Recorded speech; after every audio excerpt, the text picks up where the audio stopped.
Excuse me. Can I quit this podcast?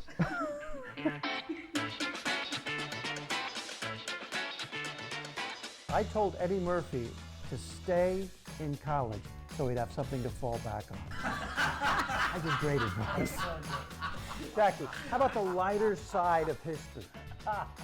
The lighter side. I'm done laughing at my joke. Okay. I know a lot of things and I share them on the podcast and you don't care. What are we talking about?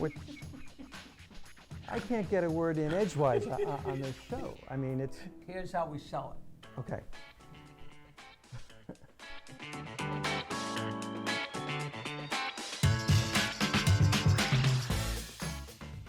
Thank you for tuning in. I am Jackie Martling, and you are? Peter Bales. And this is Stand Up Memories, which is? The perfect name for a podcast that is two stand-ups reliving memories about comedy and everything under the sun. Yes, and we're going to be discussing presidents today. Oh. And we have a specific reason, right? Right, because this is true. You're not going to believe it, but Jackie is actually related to a president. We don't know that. Well, I thought it's pretty much established. But I have news. You do? The rumor in my family forever has been that Theodore Roosevelt's father sired my great-grandfather. And as of this afternoon, we have a Roosevelt in Texas that is willing to give us DNA, who is the direct Y chromosome from Theodore Roosevelt's father's brother. And so we're going to have a Y chromosome from one side and a Y chromosome. We're going to know definitively within the next few weeks whether or not the rumor that Theodore Roosevelt is my great-grandfather's illegitimate half-brother is true or not, which is really exciting and really fun. And the more evidence that comes out, circumstantial evidence about their relationship just makes it so believable. But that's fun. So we thought we'd talk today, and I was going through the different silly things that I know about presidents, because of course when I was a kid, all I knew was jokes. And one of the first jokes I remember hearing was Abraham Lincoln wrote the Gettysburg Address while traveling to Washington on the back of an envelope. Which is just so silly. So silly. And also, George Washington was first in war, first in peace, first in the hearts of his countrymen, but he married a widow. So he wasn't always first. Martha Washington, a wonderful marriage without children. And George Washington and Lincoln, I'm sure people all agree, are our two greatest presidents.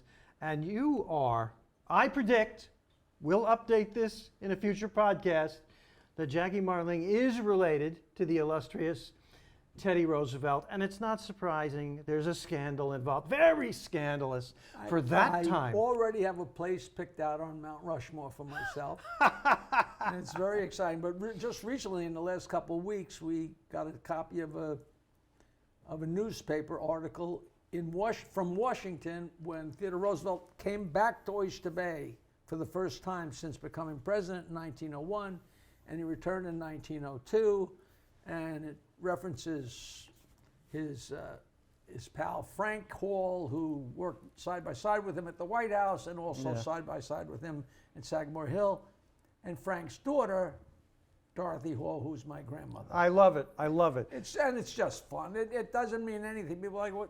And my girlfriend Barbara said, "What are you going to do if you find out it's not true?" I said, "Well, we're gonna know once and for all." It's like, it's something we've been chasing for a long time.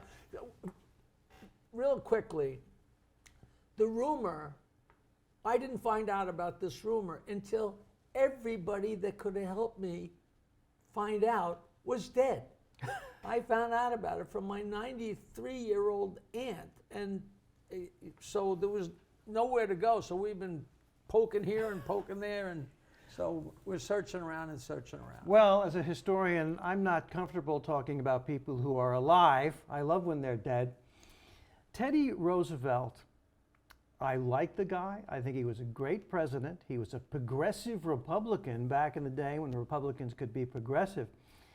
And he is maybe the most famous Long Islander ever to live. Jackie and I are proud Long Islanders, and this show comes to you from Long Island. And I'm from Oyster Bay, where every place you turn is Roosevelt, Roosevelt, Roosevelt Park, Good. Roosevelt Field, Roosevelt this, Roosevelt that. And I am so sure if he were alive today, he would hate me. He would have been the first guy to take a machine gun and mow down the hippies in the late 60s. I don't know, but I think he would have loved your jokes. I'll tell you that. I think he would have loved your jokes. He was an incredible personality. He had to be the center of attention.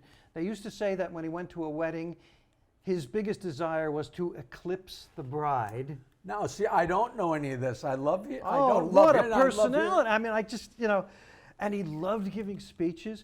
They have recordings of him, a high-pitched voice, very interesting sound. Sagamore Hill, that Jackie mentioned, is in Oyster Bay. That was his famous home. Here's a great story for you.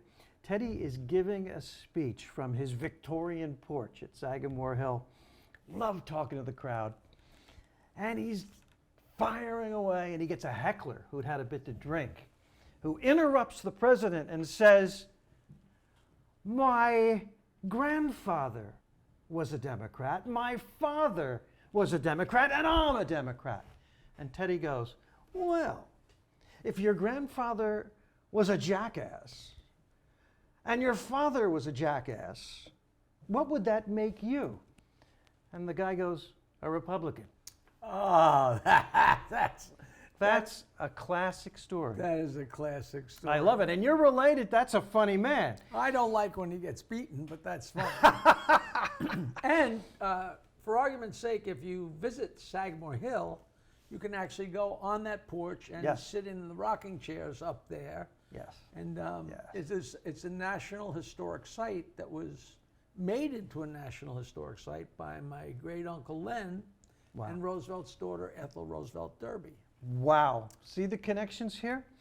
Well, theoretically, Teddy was Uncle Len's uncle. Well, you know what I mean? And I'm jealous of that because my most famous ancestor was a female impersonator in New Orleans in the 1890s. I mean, this lineage you have. That's what, when I first saw your wardrobe, I was suspicious. You know what? Teddy was extremely nearsighted. He's fascinating. Napoleonic complex, relatively short, 5'7", 5'8", worked out to compensate for that. He was a sickly child with asthma, but super smart, got super strong, worked out with a medicine ball. Anybody out there remember the medicine ball? Jeez, Used to throw that that's back and before forth. our time. Right. Made himself very macho, very strong, hunter.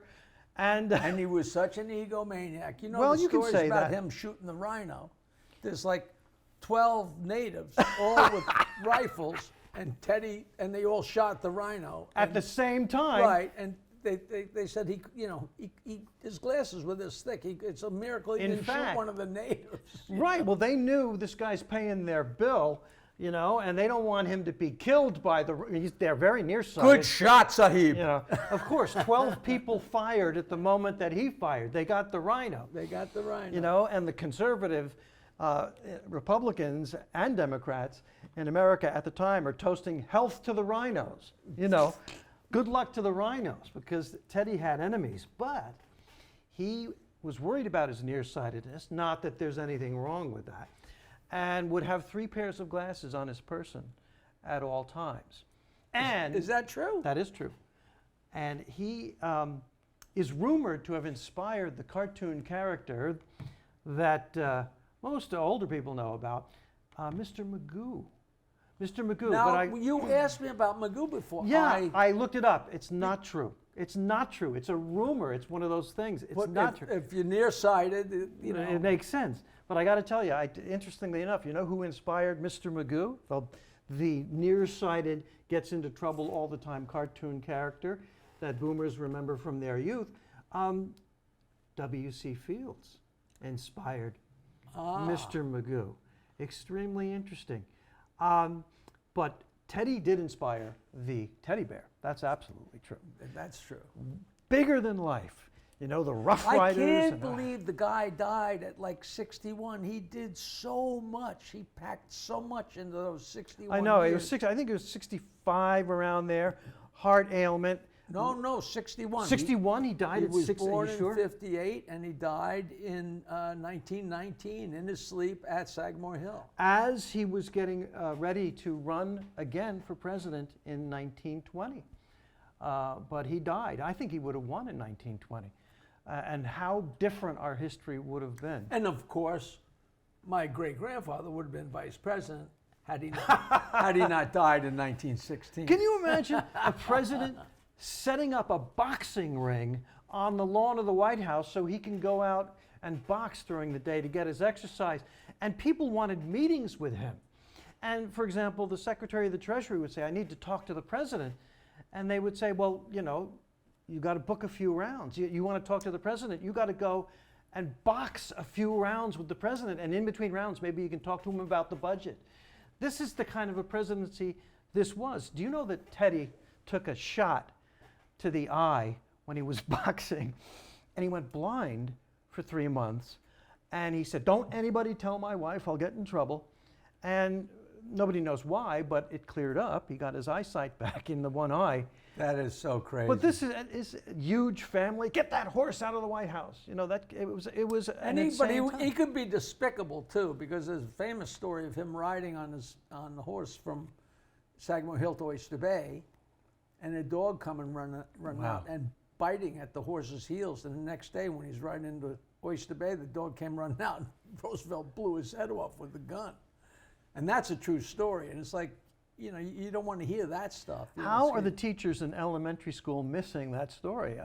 It's amazing. I don't they have share any that. idea. Now, I'm sure that we are nearing the end of this episode, and I'm going to make a complete U-turn craziness here, because you said if you want to talk to the president, you have to go out and box a few rounds. So I watched this movie the other night, Clark Gable movie, Mogambo, and to get the natives to take him on this gorilla hunt, he had to do this thing, they had a name for it, and he stood there against a wall, and the natives ran up, and about 8 or 10 different natives threw spears at him, like in a sideshow. Whoop, whoop, whoop. And I mean, it was frightening.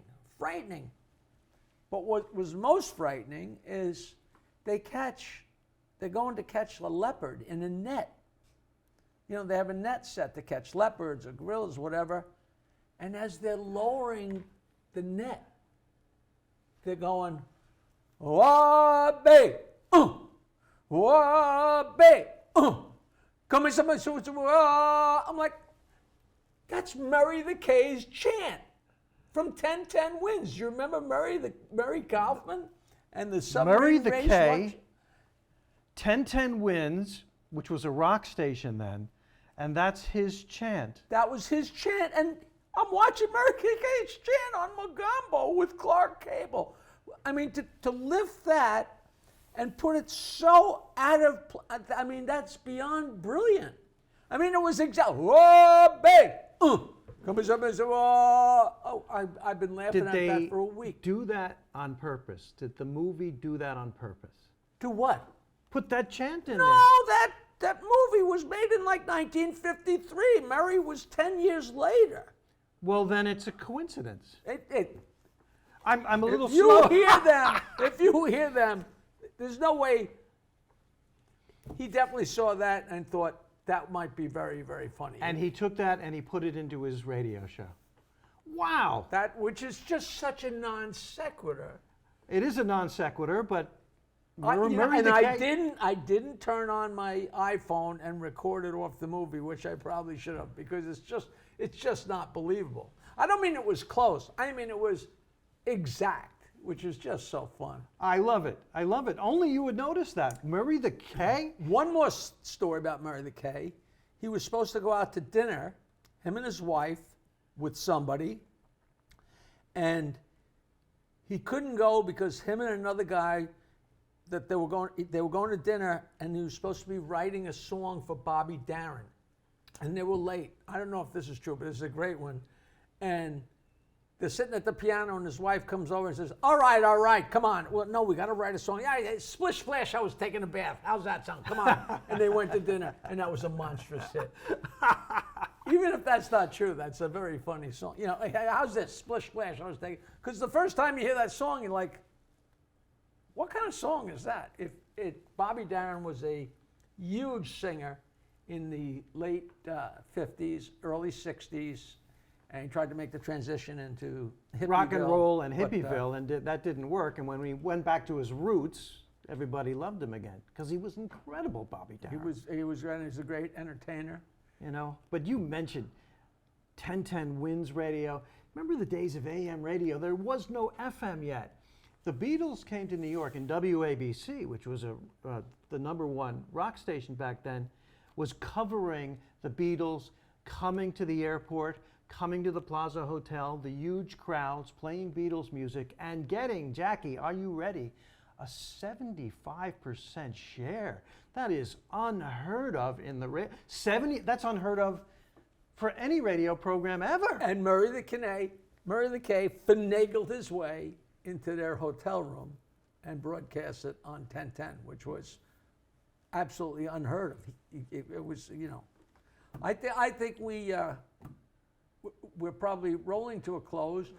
In a future episode, we will have a very, very interesting story about Bobby Darin and a couple other celebrities that are connected by a very, very weird happenstance. And do you know what I'm talking about yet? I don't. I want to hear this. Come back and see us again, won't you? This is Stand Up Memories with Peter Bales and Jackie Martin. Hey, a new episode of Stand Up Memories every Wednesday. How exciting is that? It's starring me, Peter Bales, and right here, Jackie the Joke Man Martling. Please follow us on social media. Search it out. What is it? MeSpace? MySpace? Your space? TikTok, Instagram, Facebook. Doodah.